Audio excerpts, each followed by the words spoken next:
Fala pessoal, sejam bem-vindos a mais uma entrevista aqui do Bora Falar de Cultura.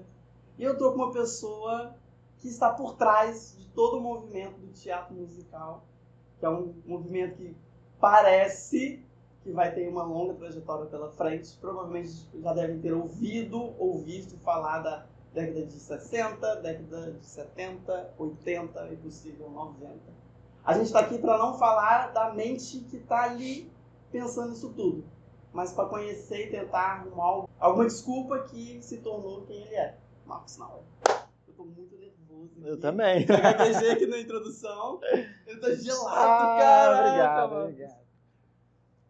Marcos, então, pra gente começar, te agradecer realmente, porque como a gente tá falando aqui, essa temporada foi pessoas com agenda lotada e eu sei o quão vocês estão se esforçando para me dar esse tempo.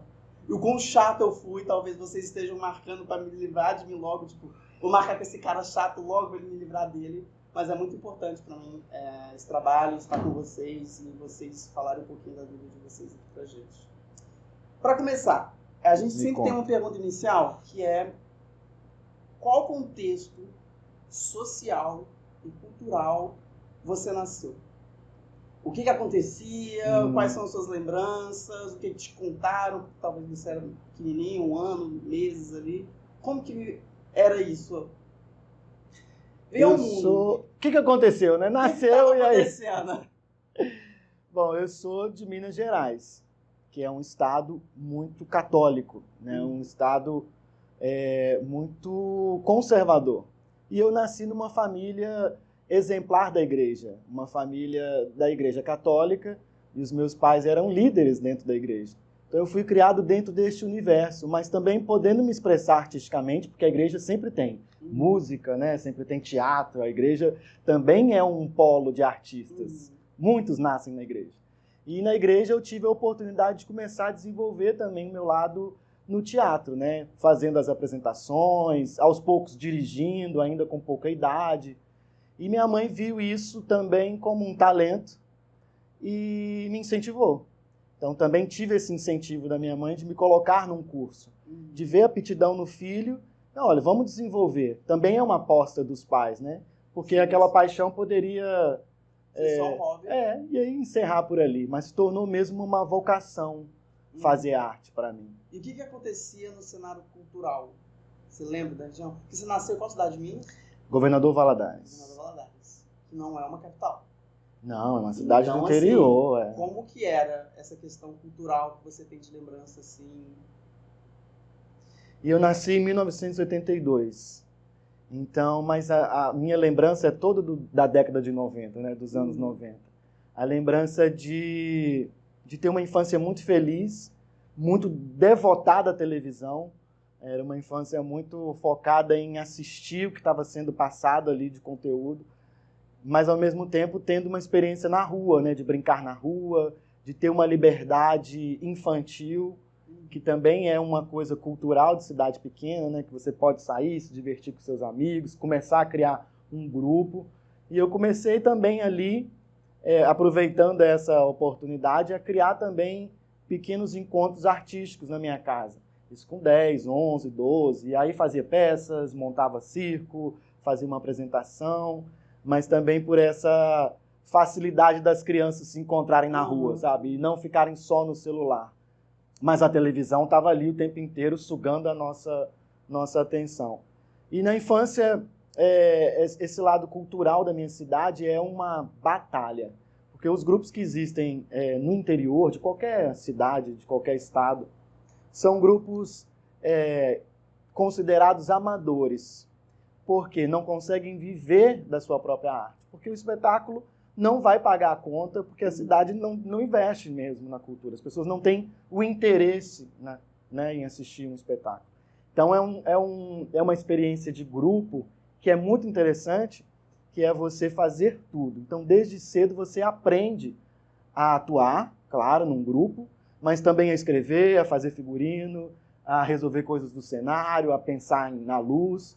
Isso também vai te moldando de uma certa forma como artista. Mas você fala essa questão dos grupos, já tinha quantos anos, mais ou menos? Você é adolescente, criança ainda, ou você já adulto? Eu entrei com 10 anos em um grupo. Num grupo. E você já fazia as coisas da igreja. Isso. Aí com 7, 8 anos. Fiz um curso no Sesc, que minha mãe me levou, e desse curso eu entrei já num grupo de teatro com pessoas adultas já. Mas também tinha algumas crianças, porque era um espetáculo, o primeiro era Peter Pan. Então tinha as crianças, o núcleo infantil, mas a base do grupo de teatro é feito por adultos, né? Mas tive essa experiência também de muito cedo estar com pessoas mais velhas e pensando arte, né? Fazendo teatro e música. Então vamos lá, calma. Já esse daqui. E eu falo pra você, eu falo pra câmera, eu seguro esse negócio. Cara, você fica à vontade. Vamos deitar? Eu tô quase fazendo assim, ó. De frente, Eu não tô entendendo. Fica de lado assim. Não tem uma regra, né? Aqui não tem regra. Então vamos lá. Você começou a fazer as coisas na igreja, pelo que eu tô entendendo. Isso. Por quê? Você quem quis? Seus pais que te levaram? Como é que foi você ser introduzido nessas questões de teatro, música? Porque como você falou, muitos artistas que a gente vê hoje saíram da igreja. O próprio Beyoncé, Lady Gaga, saíram da própria igreja. Mas você está falando da igreja católica ou a igreja evangélica que você frequentava?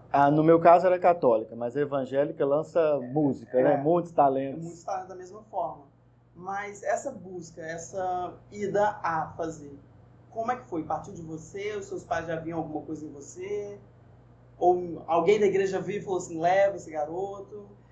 Quando a gente é criança, né? Os nossos pais, eles têm um papel fundamental na nossa vida. De pequenas decisões que vão mudar a nossa identidade, que vão mudar o nosso futuro, que vão mudar o nosso jeito de pensar o mundo. E minha mãe viu isso em mim, né? Assim, uma aptidão artística. Eu não sabia o que eu queria, né? Com 6, 7. Eu não sabia, eu quero ser ator. Eu não tinha essa concepção clara. Mas tinha algo ali em mim, né? Assim, uma sensibilidade para a música, para o que era dança, para o que era teatro, uma facilidade de reunir pessoas para fazer algo cultural, sabe? Artístico, mas ainda sem forma, sem nome. E a igreja, ela possibilita também você desenvolver seu talento. Sim. Se você tem um talento para palavra, para oratória, a igreja também vai te possibilitar, assim como o teatro. E aí, dentro da igreja, eu consegui também, aos poucos, me sentir mais seguro. Tanto em atuar, quanto dirigir pequenas cenas, pequenas apresentações. Então, isso também foi me dando uma segurança. Mas entrar num grupo com adultos, eu acho que é um diferencial. Sim. É muito perigoso também, porque os adultos têm um universo que é o universo dos adultos, óbvio, né? Que fazem teatro. E aí uma criança... Ser criança por conta da ideologia, sim, que busca uma utopia. Mas também vai falar palavrão, vai rolar pegação, exatamente, vai ter também. Então tem esse lugar também da criança chegar nesse universo. E a minha experiência foi incrível mesmo, assim. Eu me amadureci. Sua mãe quem viu aquilo e falou assim, vou colocar no grupo da igreja. Vocês eram católicos, assim, fervorosos, sim, de frequentar a missa, de muito terço na casa, de...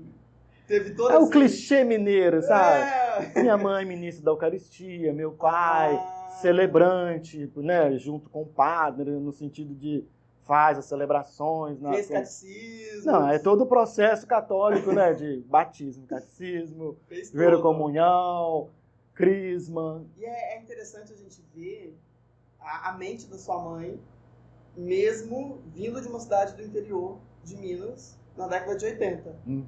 Né? Porque se a gente, até hoje, não vê isso em pessoas de uma capital, sua mãe já via em você lá atrás, já via esse potencial seu, já reconhecia, você tinha um dom para aquilo. Então você fez essa questão da igreja, atuou várias, igual você falou, atuou, teve a oportunidade de dirigir e tal. Com quantos anos você foi pro Sesc?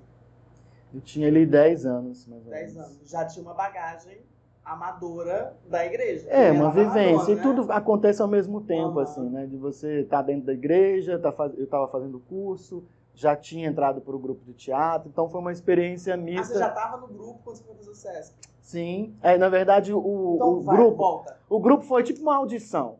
Eles foram lá, assistiram o curso, viram as crianças E aí contrataram, o curso que eu fazia, para fazer Peter Pan. Mas você entrou no curso porque sua mãe te levou de novo? Ou você, quem ficou sabendo, quis ir? Ela me levou para esse curso, que é o curso do SESC. Ela já estava sempre atenta. Aí pagou ali um valor mensal e eu comecei a frequentar e adorei. Eu fiquei super animado, queria muito ir. Então eu ficava ansioso para ir, pensava minha semana pro curso. E aí fizeram uma audição, na época eu nem sabia o que era, né, óbvio. Mas fizeram uma audição e escolheram 2 crianças para fazerem esse espetáculo que é o Peter Pan, que mistura crianças e o universo. E aí o universo levou. Que grupo era esse? Chama Asas do Invento. Ainda existe? Existe porque tem essa força de fazer arte, sabe? Os grupos, quando eles têm talento e têm vocação, eles sobrevivem, mesmo na dificuldade. E aí você fez a peça, você fez quem na peça? Fazia o John. A gente abrasileirou. O John, ele é um dos irmãos das crianças. Conhece a história do Peter Pan? Peter Pan maravilhoso. É uma menina, que é o Andy. E o Andy tem 2 irmãos. Isso, o mais velho e o mais que é o John e o Michael, né? João e Miguel. E aí chega o Peter Pan, vem voar, galera! E leva as crianças pro mundo encantado. Então é isso. E aí o mundo encantado era feito por atores adultos, e esse universo ali infantil, esse núcleo infantil por crianças. Vocês 3. E aí depois de lá você fez alguma outra peça com esse grupo ou foi só essa? E aí foi uma sequência.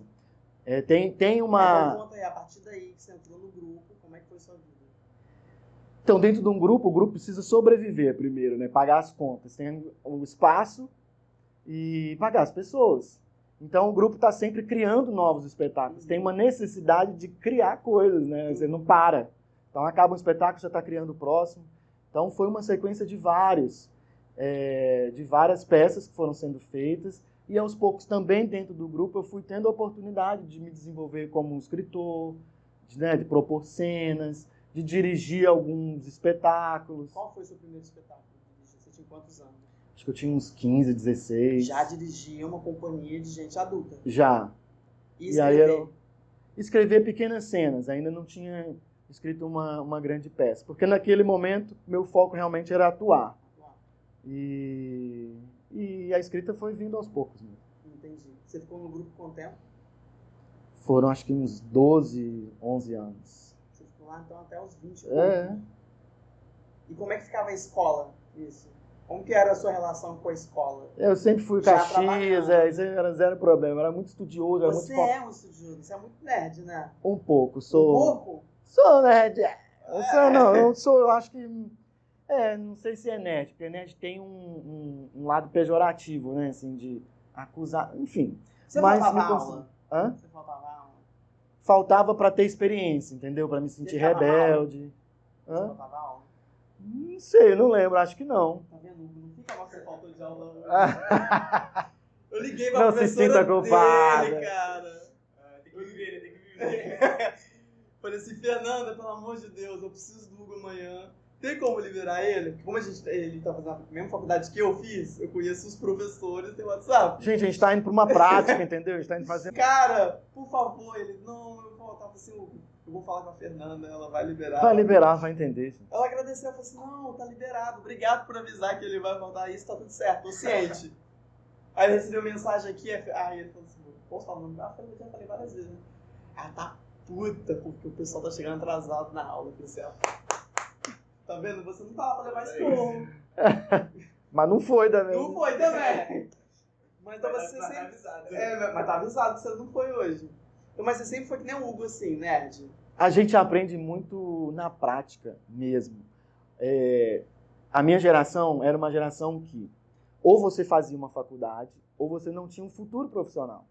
Isso que a gente estava falando um pouquinho antes, né, de experiências dentro de uma universidade. Hoje a gente entende que a universidade ela precisa acompanhar a sua experiência trabalhando, né, fazendo coisas, sabe? Gravando, tendo a prática. Porque senão você fica só dentro da academia e não tem uma experiência fora. Isso é muito importante. E acho que a minha formação na minha cidade também foi um pouco isso. Na minha escola e também no grupo de teatro, sabe? E aí me gerou o desejo. 18 anos, e aí? Vai fazer o quê da sua vida? E aí? A gente vai chegar nesse ponto. Vai fazer o quê? Você tem uma decisão muito importante, porque a faculdade ela te determina uma profissão. Sim. E aí eu queria muito fazer publicidade para entender também o universo da publicidade, da propaganda, que eu sempre gostei. mas queria muito fazer artes cênicas. Só que o curso de artes cênicas, ele também tem, principalmente na minha época, ali no início dos anos 2000, ainda tinha uma aura assim de você tá certo o que você vai fazer, porque isso não vai te dar dinheiro, isso vai ser um dinheiro jogado fora, isso não vai te formar, entendeu? Isso não vai te dar uma profissão. Então tinha um pouco esse preconceito com o curso. Hoje não, as pessoas entendem que um curso de Ainda artes... se tem, mas... mas já mais entende aceitável. que fazer um curso de artes vai te tornar melhor artista, óbvio. Você vai conseguir mais oportunidades. E aí vim para a faculdade, porque já tinha uma amiga aqui. Então tinha essa segurança, chegar no Rio de Janeiro, pô. Então, pera, calma. Então, na escola, você sempre foi nerd, tranquilo, aceitamos isso, faltava para poder trabalhar. Você concluiu o curso do SESC? Sim, era um curso de verão, acho que 2 rápido. meses era. Entendi. Mas você colocava em prática dentro da escola o que você vivia fora? A questão do teatro, apresentações, escola. Porque geralmente escola, pelo menos as que eu estudei, tinha muita questão de apresentação. Eu fui muito apresentado culturalmente pela minha escola. Eu fui ao teatro, eu fazia peça na escola, apresentações, eu estava sempre à frente. Então, não sei como é que era lá em Governador Valadares. Se você também trazia essa sua vivência para dentro da escola. E se você na escola era o famosinho? Nossa, eu não tinha pensado nisso, mas você foi falando, eu fui tentando resgatar essa memória, lembrança. Mas eu acho que na escola eu era realmente uma outra pessoa. Acho que talvez eu tinha 2 personalidades, assim. Uma era a minha expressão artística dentro do grupo e a outra era a minha presença dentro da escola. A escola sempre, para mim, foi um lugar muito, principalmente ali na época infantil, né, um lugar muito de pressão, por ser uma criança muito sensível, considerada afeminada. Então tinha um pouco de julgamento ali. Mas eu conseguia criar o meu núcleo de amigos, óbvio. E durante um tempo eu consegui fazer parte e criar uma galerinha, né? De você sair, fazer coisas, mas nunca era algo artístico. Nunca era algo... era algo mais... pessoas. Era quase isso. Um irmão gêmeo. Isso. E o outro era o outro lá para eu me dar bem, para eu sobreviver dentro da escola. Mas as pessoas então não sabiam que você atuava, não sabiam dessa sua...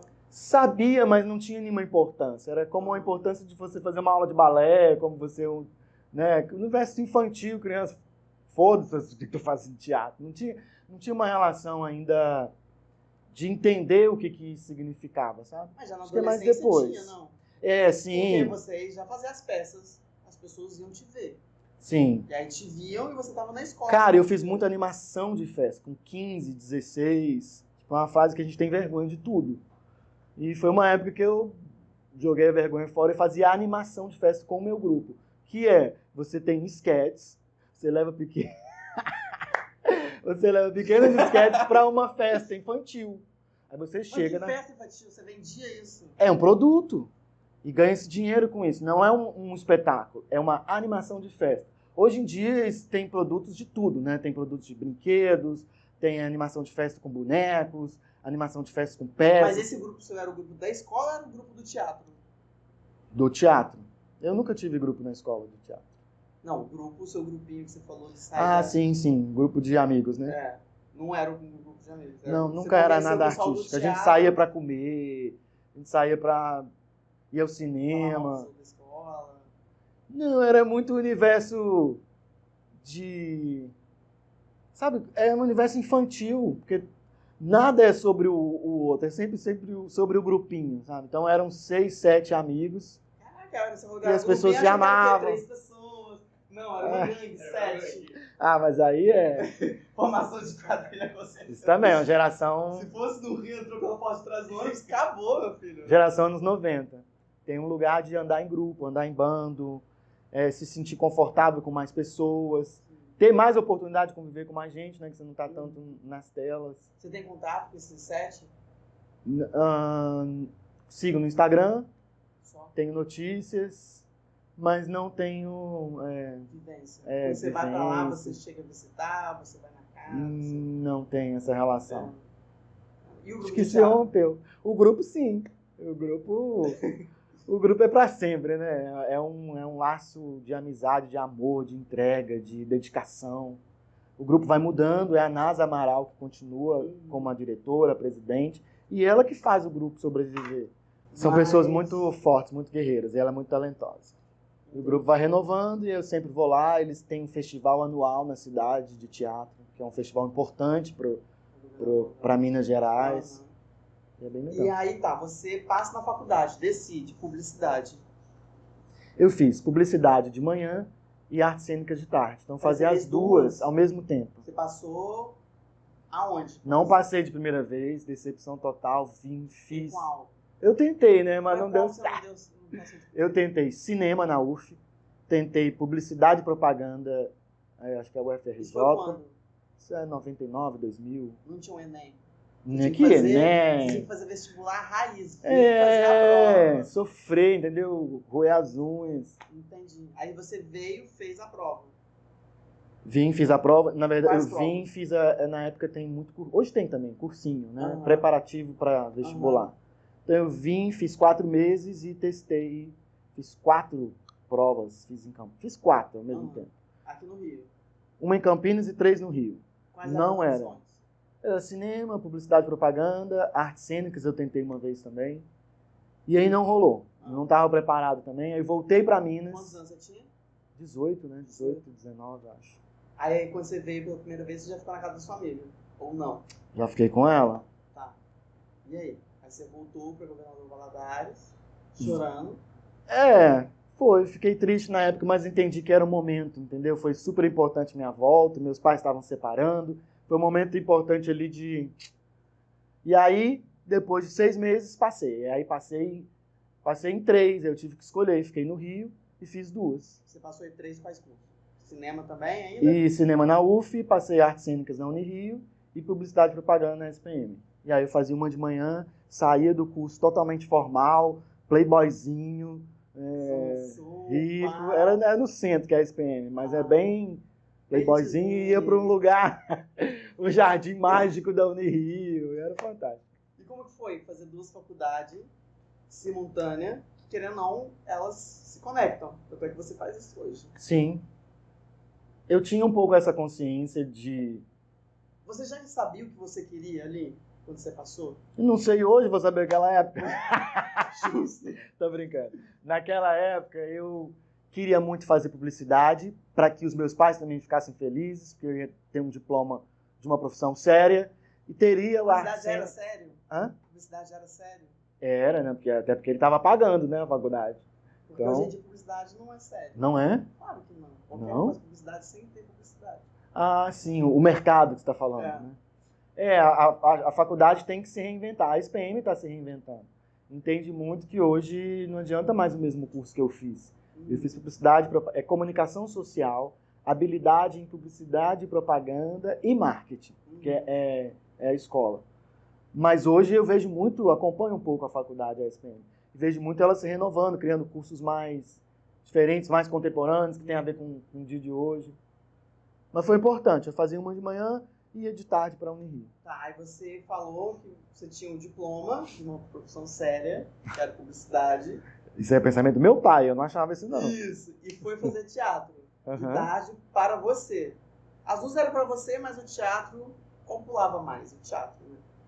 Mas eu gostei muito do curso de publicidade. Eu amava ir para o curso de... gostava muito de ir para os dois. E eram universos muito diferentes. Sim. E pensando agora, porque eu nunca tinha falado sobre isso, é um reflexo também da minha vivência até no interior.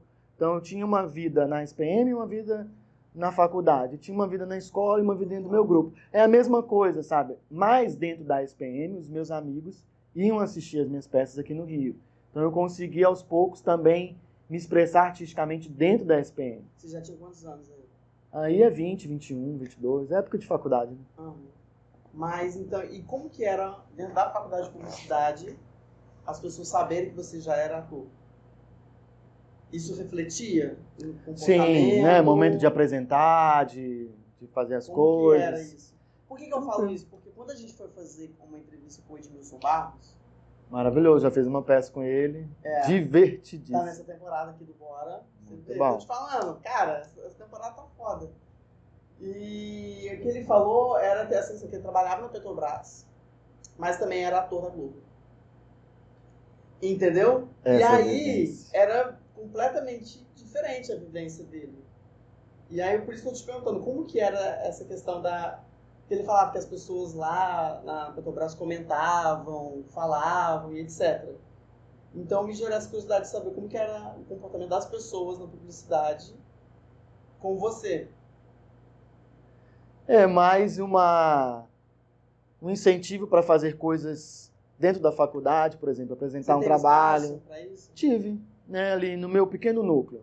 Tinha ali uns 3, 4 melhores Já não era mais amigos. 7. Não, já não era mais 7. Faculdade a gente já fica, quem é esse cara? Não é? É muito... Tem esses filmes de vivência adolescente, né, em escola, e a gente vive essas realidades de formas diferentes, mas vivemos. Seja na faculdade ou na escola. É isso, né? É sempre um lugar de afinidades, ou encontrar pessoas que são muito diferentes de você, mas que tem uma troca, sei lá, verdadeira, espontânea. Os dois se sentem felizes. Quando você, voltando um pouquinho, quando você saiu de Minas e veio para o Rio, você teve um choque? Ou você já frequentava o Rio? Já conhecia o Rio? Choque cultural? Exato. Claro, óbvio. Como que foi isso para você? Porque eu digo, eu vim para o Rio com 21. Você é de onde? Eu sou de Divinópolis. Eu vim para o Rio com 21. Eu vim com 20. E aí muita coisa aconteceu comigo. Tanto é que na faculdade eu só tenho 3 amigos na faculdade. E ninguém mais conversava comigo. Era nesse nível. As pessoas não conversavam com os meus amigos porque as pessoas conversavam comigo. Eu já cheguei a ouvir que eu não merecia estar ali porque eu tinha tirado a vaga de um carioca. Sério? Era desse nível. Então, assim, a minha relação com a faculdade foi uma das piores possíveis, sabe, assim. Tudo que eu conseguia não tinha indicação de professor, porque querendo ou não, o professor acaba indicando você para um trabalho, para outro. Eu fui assediado na faculdade. Então, assim, foi uma vivência... E no final, hoje, olhando para trás, eu vejo que foi um pouco de xenofobia. Eu lembro que eu falava as coisas do funk, pra gente não é uma realidade o funk. Não é mesmo? Ainda mais naquela época, e eu falava, e aí o pessoal me criticava, porque eu não sabia. Eu não sabia a importância que o funk tem. Pra mim era uma música ruim. Porque pra gente entendeu? E quando eu falava do sertanejo, as pessoas falavam que o sertanejo é ruim, ou seja, eu não posso falar do funk, mas eles podem falar do sertanejo. Então eu tive esse choque de entender o que é o Rio de Janeiro, quais são as importâncias, o porquê que o funk é uma coisa valorizada, todas as guerras, lutas por trás do funk. Entendo, mas também não justifica o comportamento deles comigo. O meu com eles sim, porque eu estava num lugar diferente e eu corri atrás para entender. Por isso que eu te pergunto, você passou por algo assim, esse choque cultural foi... Como é que foi? Como foi a sua vivência? Cara, você sabe que as vivências... A minha vivência é uma... Elas são quase que... Elas não são iguais. Não, sim. Né? Para uma pessoa, para outra. Mas elas têm algo muito semelhante. Sim. Então, eu acho que a sua experiência também tem um pouco a ver com a chegada de uma pessoa de um outro estado no Rio. Isso eu acho que se repete. Também tive experiência chamada de Paraíba. Sou de Minas Gerais, né? Mas Paraíba, aqui dentro do Rio de Janeiro, é considerado um xingamento, algo pejorativo. Mas eu imagino que essa vivência hoje, em 2020, ela acontece, se repete, mas ela não passa em branco, entendeu? As pessoas começam a entender que está errado, não dá para ser mais isso. Já tem um pensamento crítico sobre, o que é muito bom, das pessoas da cidade, seja daqui ou de qualquer outro lugar. Mas tive sempre uma abertura também para o lado artístico, de convidar as pessoas para ir assistir as peças, de aos poucos me expressar dentro da faculdade também. Cara, e não é só dentro da faculdade, acho que é a nossa existência na Terra. Sempre vão ter pessoas que estão sendo barreiras, ou indo contra, ou falando mal de você, ou não te querendo bem. Isso é realidade, mas é como a gente enfrenta isso, como a gente lida com isso. e segue em frente. Tá, mas como é que foi você ter vindo pro Rio de Janeiro? Não, você falou e não me respondeu. Como é que Como foi assim? esse choque cultural? O choque é você chegar Porque do você já interior... você sempre viveu em Governador Valadares. Você veio direto de lá. Isso. Porque eu não, eu saí de Divinópolis, fui para Belo Horizonte, que já é uma capital. De Belo Horizonte eu vim para cá, eu fui subindo o degrau da escada. Sim. Você pulou um degrau. Não, eu tive uma experiência muito importante, que é fazer um intercâmbio, que é você ir ficar 6 meses, eu fiquei 7 meses num lugar sozinho, sem os pais, né, tentando viver a vida, antes de vir para o Rio. Então eu tive uma experiência fora do país, com outra língua, na casa de uma família. Foi para onde? Eu fui para a França. E aí é um intercâmbio com o Rotary. E aí o Rotary, você não fica... O intercâmbio é dentro de famílias. Sim. Então você entra dentro do núcleo familiar, né? Então o filho que saiu dali vai para um outro núcleo e eu entro naquele núcleo familiar ali. Então eu tive uma experiência de estar em uma outra família, de uma situação desconfortável, de morar em outro lugar.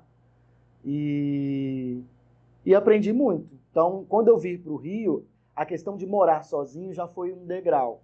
Mas teve muita resistência, medo, por ser um menino do interior numa cidade grande. Deslumbre, né, com a cidade, com as coisas, com as pessoas. Tive muito isso no início. Mas como tinha uma amiga que já estava aqui há um tempo, né, e a humanidade é genial porque a gente vai passando conhecimento.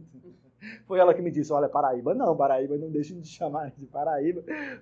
Então, assim, é um conhecimento que a pessoa vai te passando, né, sobre a vivência de morar na cidade, na Hollywood do Brasil, no Rio de Janeiro, a cidade mais linda do mundo. Sim. Que é o purgatório da beleza e do caos, e é isso. Então, quer morar no Rio? É isso. Você vai ter praia linda, você vai ter uma vivência com a natureza, você vai ter oportunidades lindas, mas também, meu filho, vai ter loucura, muito tapa na cara. É isso, viver numa cidade grande. E fui aprendendo aos poucos, mas muito feliz também. Cara, é doido porque o pessoal acha que eu sou corajoso e falam que eu sou louco. São coisas diferentes. Porque eu vim pro Rio também sozinho e eu fiz intercâmbio em Portugal sem dinheiro. É isso. Eu pedi conta do Parque dos Meninos com dinheiro do acerto. Eu fui fazer intercâmbio em Portugal pela faculdade. Então, assim, a bolsa da faculdade estava paga. Eu só tinha que ter pago minha ida e volta, aluguel e comida. Dentro da faculdade, intercâmbio de faculdade. Que maneiro. Mas o resto tudo eu tinha que pagar. Porque lá na Europa é pago, né, as faculdades. Então, a única coisa isenta que eu tive era a mensalidade da faculdade. Mas, assim, eu fui de degrau. Eu sou cagão, apesar da pessoa achar que eu sou corajoso. Eu saí de Divinópolis, fui para Belo Horizonte, fiquei um ano lá. Depois de Belo Horizonte eu vim para o Rio. Do Rio, aí eu fui para Portugal. Você não, você saiu do Governador Valadares, foi para a Itália, né? Pra França. Da França. Da França você desceu um degrau, foi pro Rio de novo. Sim. Então, assim, você é mais louco que eu. Né? Não é descer um degrau, não. E pior de tudo, você foi pra uma... Era o sonho morar nessa cidade. Eu amo o Rio de Janeiro. Não, eu já voltei daqui várias vezes. Já fui pra Goiânia. A gente fala mal, mas ama, né? Mas era um sonho morar aqui. Assim, era uma vontade. Não, eu falo assim, porque você foi pra fora, com outra língua, outro idioma. Eu fiz intercâmbio em Portugal, porque eu só sei falar português. E hoje, mais ou menos, o espanhol. Mas, assim, você foi muito mais desafiador, creio eu. A gente para pra pensar num contexto fora do país, de outra língua. Mais ou menos, tudo é desafiado. Qual a idade que você tinha? Quando eu fui pra Portugal? Pra Portugal eu fui com 22. Essa é a idade mesmo. Cara, a gente já tem consciência da nossa existência, já sabemos que nós não somos só um corpo, que a gente é espírito. Com 20 anos você já consegue entender o mundo. Então, dá para fazer uma viagem, um intercâmbio, voltar mudado, mas também não ser um impacto muito grande. Eu acho que foi isso. Chegar no Rio também teve isso. Já estava preparado como gente, entendeu? Entendi. Vai, vem aí. Aí você chegou, voltou, fez a faculdade. Como que surgiu o teatro musical? O teatro musical, na minha vida, surgiu do meu encontro com o Fred. Como foi isso? O Fred eu conheci assim que eu cheguei ao Rio. Então, voltando ao tempo, com 18 anos, cheguei, minha amiga fazia uma peça com ele, conheci ele, fiz a peça, eles brigaram, acabou-se, eu voltei para Minas. Nunca mais vi. Depois de 15 anos, 16 anos, eu reencontrei. Não tinha rede social? Não tinha internet? não, até tinha, né? Assim, até tinha. Já era quando isso? Tinha Facebook, Então foi agora. né? Não tinha ainda o Instagram, mas não tinha uma força. Porque hoje, se a pessoa não tá no Instagram, tem uma coisa errada. É. Não é verdade? Que a pessoa tem que estar ali de alguma forma, existir no digital. Né? Se você também não quer nada, é um posicionamento, você tem todo o direito. Mas hoje é algo estranho. Naquela época, não. Então, esse tempo também não tinha o interesse do encontro de ambas as partes e não tinha a facilidade das redes sociais. Depois nos encontramos. Onde e quando? Nos reencontramos numa cachoeira, a princípio, num lugar de natureza. Aí encontramos, opa, tudo bom, é você? Ah, é verdade, fizemos uma Sem peça querer, juntos. Vocês foram pro mesmo lugar. Isso, coisas de coincidência, né, da vida. E aí fomos, é um lugar que eu sempre vou, é uma cachoeira que eu amo, do Horto. Isso aí, Rio de Janeiro. Qual lugar do mundo? Não, aí eu vou defender a cidade. Que lugar do mundo que você tá no trânsito, subiu o morro, chegou no mato, tem a cachoeira. É só o Rio de Janeiro. Atravessou a rua, tá na praia. Então. Aí E tem quem essa tá na cachoeira. Frederico Heder. Pronto, aí reencontramos, conversamos, marcamos de nos encontrar O depois. Frederico já trabalhava com isso há muito tempo. Não com teatro musical. Ele ainda não tinha. Sim, mas ele já tava... Ele já tinha o teatro aqui, que era o Sim, Teresa sim. Raquel, que virou, na época, Teatro Sim. Net Rio. E ele tinha a produtora, que na época era Brainstorming, e que produzia espetáculos de teatro. Sim, Ele sim. também dirigia alguns. O início dele você conversou com ele, você conhece, início no teatro infantil e tal. Mas ainda não tinha o universo do teatro musical. Quando a gente se reencontrou, ele queria muito montar uma peça sobre o movimento da Jovem Guarda. Na cachoeira. Não, passou um tempo. Tá, então foi a parte da história da cachoeira. Vocês se encontraram na cachoeira. Cantando na Não, porque é cachoeira. muito engraçado que eu falo isso, as pessoas... Eu gosto de ir pra praia sozinho. Sem ninguém. Mas eu não fui sozinho, não, ninguém foi. Porque... Não, assim, porque assim... É Não tem importante vontade, ficar. não tem horário pra ir, não tem horário pra voltar. Ah, E aí, qual é o legal de você ir pra praia sozinho? Pega essa dica. Na última vez, da penúltima vez que eu fui à praia, assim, tranquilão, como você tá sozinho, você tem um monte de coisa, então você tem que deixar as coisas com alguém uhum. pra poder ou ir pro mar, ou Claro. aí você acaba puxando um papo ali com alguém. Aham, fazendo uma amizade. Eu fiz uma amizade com a cenógrafa da Netflix dos Estados Unidos. Hilda. Vai à escola pelo Instagram. Aí.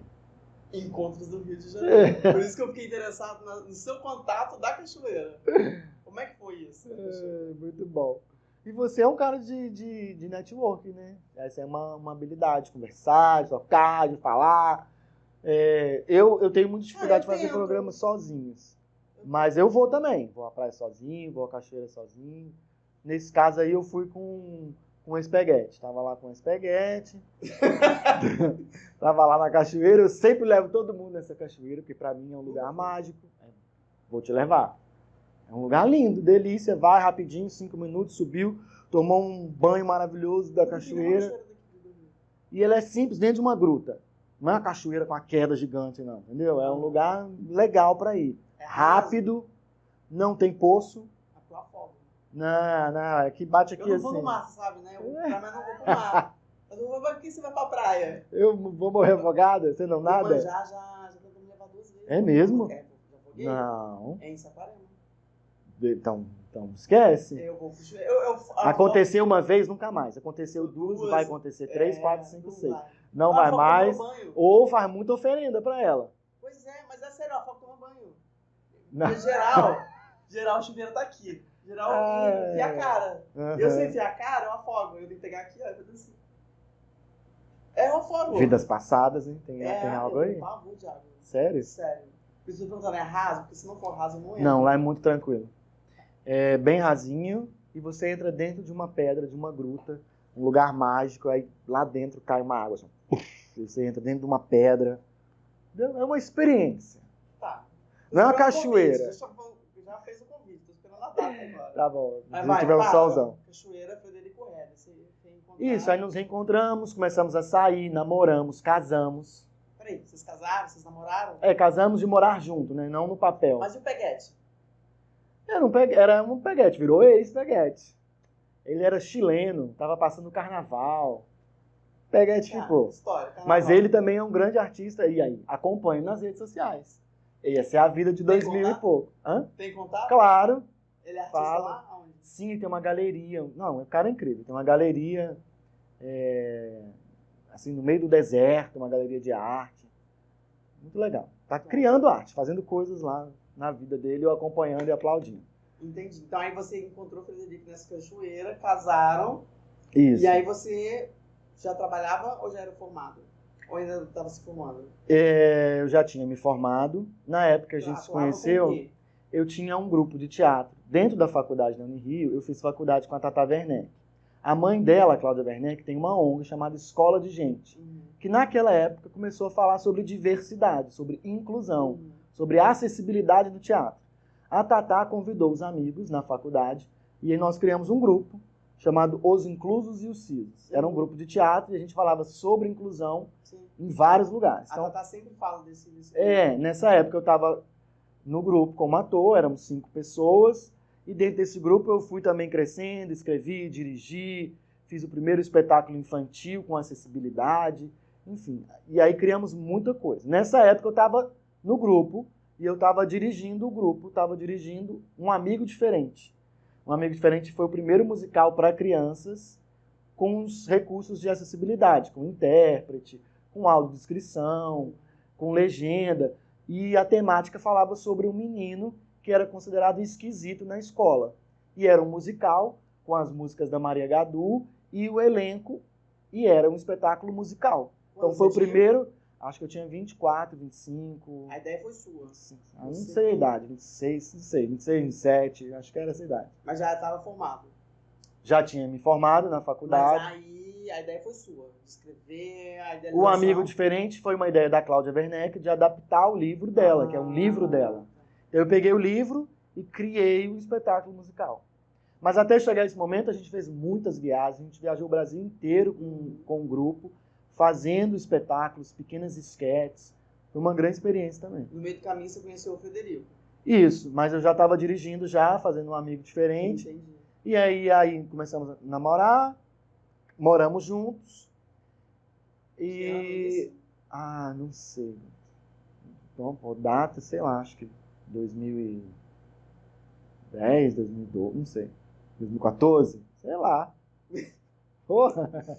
Tá, prossiga. 2000 e... não sei. Vou chutar em 2012, 2014. Tá. Acho que é isso. Aí você tá fazendo tudo isso com o Tatá, com a mãe dela, fez a peça da mãe dela, casado com o Frederico já. A gente estava fazendo a circulação desse espetáculo, fazendo uma turnê do Amigo Diferente. E aí eu conheci o Fred e comecei também a atuar dentro do teatro. Então teve o primeiro evento que era do Gonzagão, era o filme de pai para filho, né, que era o Gonzaguinho e o Gonzagão. E aí comecei a atuar um pouco criativamente. Aí levei a acessibilidade para dentro do evento, aí criamos eu e ele juntos um evento, aí tinha figurino, receptivo. Você já tinha interesse ou vontade ou via já necessidade, sendo bem sincero mesmo, se você não tiver, você pode falar que surgiu a partir daí, sobre a respeito da acessibilidade? Porque eu falo isso porque eu sempre tive essa preocupação. Tanto que quando eu entrei na faculdade, tinha uma disciplina optativa de acessibilidade cultural, não era mais ofertada, e aí eu convenci a professora de voltar a dar a disciplina. Você sempre teve essa preocupação ou veio a partir da sua vivência com? Na faculdade, era 2004, quando surgiu o grupo, né? Na faculdade não se falava sobre isso, não na faculdade. No Brasil, na mídia, no mundo, não se falava sobre acessibilidade, sobre inclusão. Não era um tema. Então, naquela época, eu não pensava sobre. Mas quando eu entrei para o grupo, a ONG, a Escola de Gente, além do grupo Os Inclusivos, tem vários projetos. E grande parte dos projetos é formação de jovens que são oficineiros da inclusão. Então, tem uma formação do pensamento, da vivência. Então, foi um pouco uma construção de pensamento e o grupo ajudou outras cidades, outros grupos, outras escolas a começar o despertar, a pensar sobre isso, falar sobre isso. Por que na minha peça tem que ter um intérprete? Eu não, vai roubar a cena. Muitas pessoas pensavam isso. Mas não é algo, hoje em dia, não é algo supérfluo. Cumprir a acessibilidade hoje é necessidade e direito, é cumprir a lei. Mas na época não, na época estava começando a pensar sobre isso, né? A sociedade, o mundo. Então, foi aos poucos mesmo. Tá, aí você tava nesse bagunça da sua vida, trabalhando pra caramba, e com a questão do que eu quero voltar nessa do Frederico, de como surgiu. Um encontro. Não, O musical. Não, você falou assim, porque aí eu já comecei a atuar dentro do teatro, tava tendo o Gonzagão. Isso, fizemos isso, que foi a primeira experiência artística juntos. Depois surgiu uma oportunidade de eu fazer uma peça com a Monique Alfradique, que era Qualquer Gato Vira-Lata tem uma vida sexual mais sadia que a nossa. Era uma comédia. Estava se ensaiando essa comédia com um ator, com Vitor Frade, Monique Alfradique, e já tinham testado vários atores, já tinham passado vários, fizeram, ensaiaram, saíram, não estava dando certo, a peça não estava seguindo. E tinha que estrear. E aí, o Vitor me ligou e falou, quer fazer uma peça como ator? Que é o Qualquer Gato Vira-Lata? Você tem 15 dias. Tem filme, não tem? É o filme, tem a peça, porque a peça é original, a peça virou filme. E aí eu tinha ali 15, 20 dias para me preparar. E aí eu tinha que pegar a Monique Alfradique, eu tava gordinho, fiz uma dieta louca. Você é gordinho? Tava acima do peso. E aí, meu filho, fiz uma dieta louquíssima. Sério, perdi 10 quilos, fiz várias intervenções pra eu ficar gostoso, né? Pegar a Monique Alfradique. E aí o Fred era um produtor do espetáculo. Então também foi minha primeira oportunidade de mostrar trabalho. E a direção... Mas já tava com ele. Hã? Já tava com ele, já. Sim, mas não importa só a pessoa, importa as pessoas que trabalham contigo. Eu sou um artista, não sou só o marido dele. Queria fazer um grande trabalho. Porque a direção era de Bibi Ferreira. Não era qualquer pessoa. Então a Bibi Ferreira dirigiu o espetáculo. E mas é claro que a direção... Algum trabalho com ele, você ator e ele... Não, ele era só o produtor, mas foi a minha primeira experiência. Me deu nervoso? Assim, muito, mas tive o processo de ensaio. A gente teve 3 ensaios com a Bibi. Chegar em casa de briga. Pega uma porrada em casa. Não, porque não era um trabalho direto. Assim, não é um trabalho ele dirigindo, né? Isso deve acontecer. É uma produção responsável pelo espetáculo, mas não diretamente no ensaio. Então isso foi a primeira, Qualquer Gato Vira-Lata. Depois eu escrevi O Último Lutador. E aí eu atuei e foi a primeira peça profissional escrita sem ser um musical, porque eu fiz um amigo diferente. Fiz O Último Lutador. Essa peça comemorava 60 anos de carreira do Estênio Garcia. Então eu escrevi esse espetáculo. A peça estreou, era sobre o universo do MMA, das lutas. Foi super legal, escrevi. O Fred teve a ideia de montar um musical, porque teve um boom aqui no Rio de Janeiro, eu não sei se você lembra, de grandes musicais inspirados em artistas. Então teve Tim Maia, teve Cássia Eller, Cazuza, vários. Mas musicais falando do cantor. E ele teve a ideia de falar do movimento da Jovem Guarda. Conhece o movimento da Jovem Guarda, pelo amor de Deus. Falou sobre o movimento da Jovem Guarda. E aí ele me convidou para escrever. Na época, a gente ia escrever, eu comecei a escrever uma dramaturgia clássica, com personagens, com conflito dramático, início, meio e fim. No meio do processo, a gente descobriu que Jovem Guarda, você conhece a história, Jovem Guarda não pode usar. Então vamos pensar uma outra história. E aí criamos este gênero, que é o doc musical, a partir de uma dificuldade. E foi o primeiro que eu escrevi, foi o 60. Por que o 60? Começar pelo 60? Porque partimos da Jovem Guarda. Então, o início foi o movimento da Jovem Guarda, ali os anos 60. Não vamos falar só de uma coisa dos anos 60, vamos falar da década inteira. E aí, a década era os anos 60, e tínhamos a grande, maravilhosa Wanderleia fazendo espetáculo. Mas surgiu daí. E aí, foi ali aprendendo a escrever um doc musical. Hoje eu já tenho ferramentas, hoje eu já tenho um método, já tenho... Não se existia. Então não tem foi se criando junto. Então, na época, fui ali criando estratégias para transformar algo em papel, né? Colocar no papel, entregar para o elenco um roteiro. Depois é feito esse conteúdo aqui. Ó, gente, que lindo, mostrar meu trabalho. Depois é entregue para o elenco, para a equipe técnica, um roteiro. E esse roteiro ele tem as músicas e as imagens e os fatos históricos. Então, as imagens também é inspiração para a letra da música, para o figurino, para a iluminação. para projeção, e é esse o conteúdo. Então tem esse processo hoje de, primeiro, trazer os fatos históricos, colocar as canções, transformar isso num conteúdo de Word, de papel, e depois transformar nisso aqui, que é o que vai ser entregue para o elenco, para a equipe criativa, para a produção, para quem entrar no processo. E é lindo. E eu tô doido para fazer o do 90. Eu vou deixar aqui para depois. Depois vem com calma. Não, porque eu vim pensando assim, cara, será que eles não fizeram os 50 por conta de referência? Não, foi pelo início. O pontapé inicial foi Movimento Jovem Guarda. E o Movimento Jovem Guarda é a década de 60. Então foi ali uma boa coincidência ou destino que levou para 60. Depois que vocês criaram essa série, né? É uma série. Mas é, sim. E já tem uma parte, que é o Elas. Uhum. Vocês criaram isso. Outras ideias vieram para vocês fazer o mesmo? Você já pensa nisso ou você ainda trabalha por vez?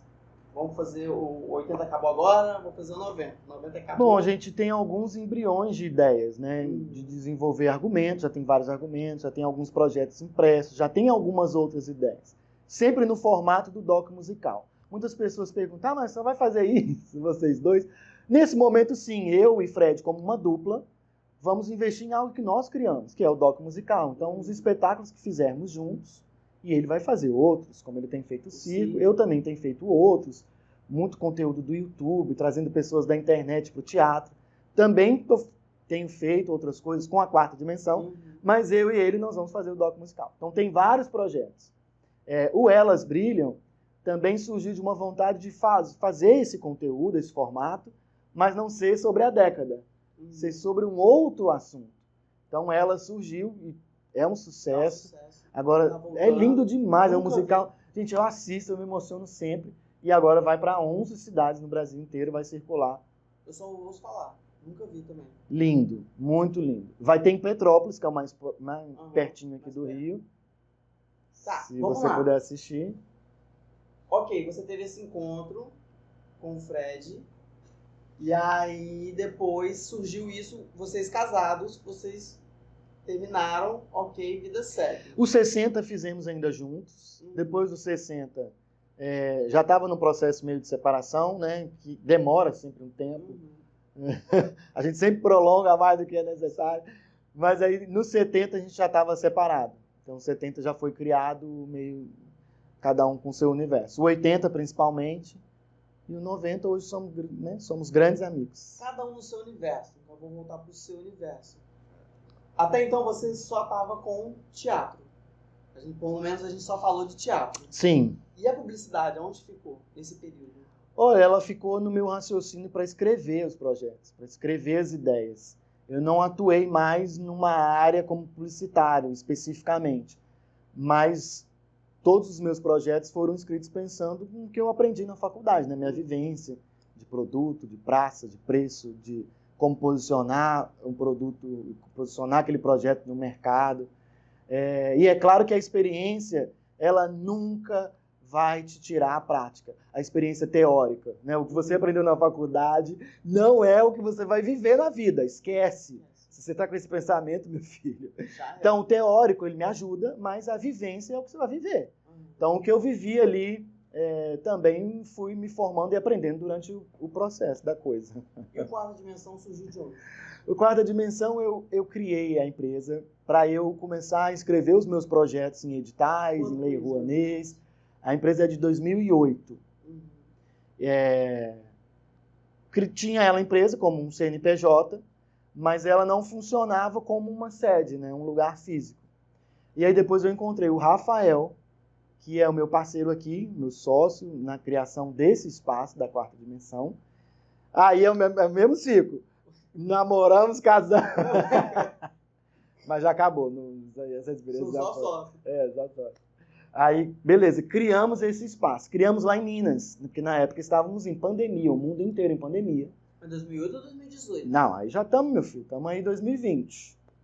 Não, você falou que aqui surgiu Isso, mas como um CNPJ, ou seja, ela não existe na terceira dimensão, ela existe a quarta dimensão, na quarta dimensão, que é a ideia, não é a coisa física. Entendi. E a coisa física surgiu agora, né? Na pandemia. Então a pandemia também botou muita gente à prova. Todo mundo ficou à prova. Não ficou à prova na pandemia. Ou você vai agora, meu querido, ou não vai ter jeito. Então, ali na pandemia, nós vamos fazer, se ainda não temos o dinheiro necessário. E aí criamos um estúdio. Tá. Ainda dentro do apartamento. Em Minas. Em Minas. E aí começamos... Não, aqui do Rio. Não, ele, o Rafa. Rafa do Rio, encontrei com ele no Rio, pandemia no mundo inteiro. E aí, gente, vamos embora para Minas, né? Então tinha meu apartamento, meu pai tem um apartamento lá, então eu consegui ficar nesse apartamento, as boas coincidências do universo. E como é importante agradecer, porque na época eu não agradeci, hoje eu já vejo, meu Deus, como era uma bênção. E hoje eu vejo que é uma bênção, enfim. Lá nesse apartamento, começamos a fazer pequenos trabalhos para empresas, para lojas na cidade. Vamos trabalhar, né, do jeito que dá. Voltamos para o Rio de Janeiro, criamos uma empresa dentro do Tivoli Park. Uma empresa de fotografia, que fazia impressão de fotos. Você chega no lugar, faz a foto é impressa. E aí criamos esse espaço, que é a quarta dimensão aqui, física, que é um espaço, que é um estúdio, mas não é só um estúdio de foto e vídeo. Aqui a gente tem uma área de camarim, uma área que também pode ser uma área de ensaio, uma área de podcast. Aqui eu tenho feito várias reuniões, vários encontros, esse encontro aqui. E eu quero que seja um lugar ainda de fomento de pessoas. Então todo mundo está convidado a vir aqui, a conhecer, a fazer coisa, criar coisa. Quero muito levar para a Zona Sul também. A Barra, às vezes, afasta um pouco as pessoas. Mas é muito fácil, gente. Mas é fácil chegar, não é tão difícil. 3 horas, né? Mas vale a pena. Vale a pena. É essa a história. Agora, pra gente ir encerrando, que você tem um compromisso agora meio-dia. Não vou tomar mais seu tempo. Apesar que dava pra gente ficar aqui horas. Bora, vamos lá gravar também, vamos trabalhar, vamos fazer. Você vai fazer a... Eu tenho 2 horas, eu tenho outra entrevista. Aí, tá vendo? Você que é um cara lotado, a gente é lotada. Reunião. Amanhã que é entrevista com o José Antelo, já tá combinando com ele pra poder ir comigo. Que maneiro. Muito bom, muito legal. Gravando várias pessoas, postando, divulgando. Não sei se todo mundo vai assistir até o final, mas se assistiu, tem que que assistir. bom. Prazer em conhecer. Eu vou assistir até o final várias vezes. Porque a gente nem olhou pra ninguém, a gente ficou só aqui, ó, entre nós aqui, ó. O Guri falou direito hoje. Gente. Às vezes tem uns comentários, né? É importante também falar, não, isso aí eu não concordo, não. Não, o legal não é bem assim. A gente foi fazer com o Pupeta na temporada passada. Aí depois que acabou a gravação, ele começou a falar um monte de coisa que ele podia ter falado no vídeo, interrompendo, porque pra mim não é uma interrupção, é uma conversa mesmo. Mas eu fico com vergonha, fico com medo de atrapalhar. Atrapalhar o quê? Sai do foco. Não, a gente bota tudo no foco depois. Pra gente ir finalizando, me conta uma história engraçada que aconteceu com você assim, nessa sua trajetória. Nossa. Histórias que podem ser contadas, né? Porque tem as engraçadas. Tem as engraçadas, né? Que só conta ali num lugar bem íntimo. E tem as engraçadas que podem ser contadas, né? Mas é isso. A vida, às vezes, coloca a gente em umas provações, né? Qual foi a sua aprovação? Algumas várias, eu acho que assim, não é nem engraçada, mas eu acho que ela é de provação. Ela é provação. Você vai fazer mesmo? O universo te testando. Ano passado, surgiu durante o carnaval uma oportunidade de fotografar Jade Picon no Copacabana Palace. Maravilha, do nada, né? Quarta dimensão. Tô eu aqui e o Rafa, não estávamos bêbados na época, vamos embora, pai. Ainda não estávamos bêbados. Não. Chegamos, fotografamos, fizemos, produzimos o conteúdo e tal. Voltamos para a quarta dimensão, voltamos para esse espaço. Ligou o computador. Não liga. O computador. Não liga. E ele é um computador, um Mac, né, de última geração. Ele não liga. Precisava para a foto daquele dia, né? Claro, para entregar. Hoje nós estamos vivendo na época da internet. O mais rápido possível. Claro, a foto amanhã já é velha, né? Um vestido de um negócio. Então o universo te coloca essas coisas. E aí o desespero grande, né? Vontade de gritar, meu Deus! de berrar. Ninguém tinha outro computador. A foto estava dentro do computador. Não tinha como acessar. Cara, E mas aí- as fotos estavam onde? Na câmera ou no computador? Ainda na câmera. Ah, Mas não, você podia- hoje em dia nós no temos um... computador. Sim, mas não é qualquer computador que tem um lugar para editar um grande vídeo. É. Hoje você precisa de um computador, é uma máquina, né? Precisa de um computador que tenha memória para rodar um Photoshop e um Premiere, que são programas pesados. Não é qualquer computador, né? Ele é um computador específico para essa área, não dá para você baixar em qualquer um. Jesus. E aí levamos o computador para um lugar, R$7.000. O que você acha? R$7.000 para consertar o negócio. Ah, Aí é eles outro disseram, computador. é outro computador. E aí, nesse momento, eu tinha uma opção. Ligar para a Apple, porque o computador tinha 1 ano de garantia. Fez 1 ano e 1 mês ele parou. E ele parou sem motivo, de teste. Naquele momento eu fui testado pelo Universo, meu querido. Eu pagava R$7.000, que eu não tinha na época. R$7.000, toma aí, paga aí agora no computador. Não dá, né? E... Não, nem Ou naquele, perdi nem o- hoje. Ou perdi, eu paguei hoje 7 mil precisa... reais. Não, assim, no sentido que não é pensado, né? Assim, não é estruturado. Você tem que pagar daqui a 1 mês, 7.000, você tem que se estruturar. Não, é agora. Hoje. Ou entregar foto, não vai ter entrega foto da Jade Picon. Aí eu tive que baixar o Fábio Porchat. E aí eu liguei para a Apple. E aí eu baixei o Fábio Porchat quando ele faz o da TIM. Ah, o Judite. O Judite, eu baixei ali o personagem. Judite. E aí eu argumentei com o cara, coisa que eu não sou e não faço. Mas o universo me Você é colocou muito isso. tranquilo, né? Sim, Você é um pouco tímido mas não também, tinha opção. não é? Ou tinha o computador de volta ou não tinha o trabalho. E aí liguei, expliquei. E realmente, um computador com 1 ano de garantia, ele não pode parar de funcionar 1 ano e 1 mês. Nós estamos falando de um Mac, é uma grande máquina, não é um computador barato, né? É um computador acima de 10, 15 mil reais, 20 mil reais. Então, é uma máquina. E é isso que eu argumentei com o cara. Mas ali no clima da Judite, falando. E deu super certo, eu levei para autorizada da Apple e consertaram o mesmo computador sem o custo, entendendo que ele estava dentro da validade, né? 1 mês. Mas foi uma aprovação. Não sei se foi engraçada não, mas foi o que eu lembrei. Foi. E as fotos, como é que ficaram o resultado? Ficaram ótimos, tá lá no nosso Instagram, pode ir lá ver as fotos, o conteúdo. E a gente criou esse conteúdo para um estilista, o Eduardo Amarante, que é um grande estilista, cria coisas incríveis para várias pessoas. E nesse dia ele estava vestindo a Jade Picon para o Copacabana Palace, para um baile histórico que comemorava 100 anos do Copacabana Palace. Então a gente estava super emocionado, empolgado, querendo criar, e ficou super legal. Então ele tem ali um vídeo que apresenta o trabalho dele, ele com a Jade Picon. E foi uma noite bem legal. Também tem a Judite, tá? Se me chamar, eu baixo a Judite. Judite. Você não pegou a referência, né? Eu peguei. Pegou? Isso aí é início Alguma porta dos coisa. fundos. É, ou qualquer um barraqueiro, sabe? Os personagens do Paulo Gustavo. Você também tem que... Porque se você não gritar, às vezes não resolve, né?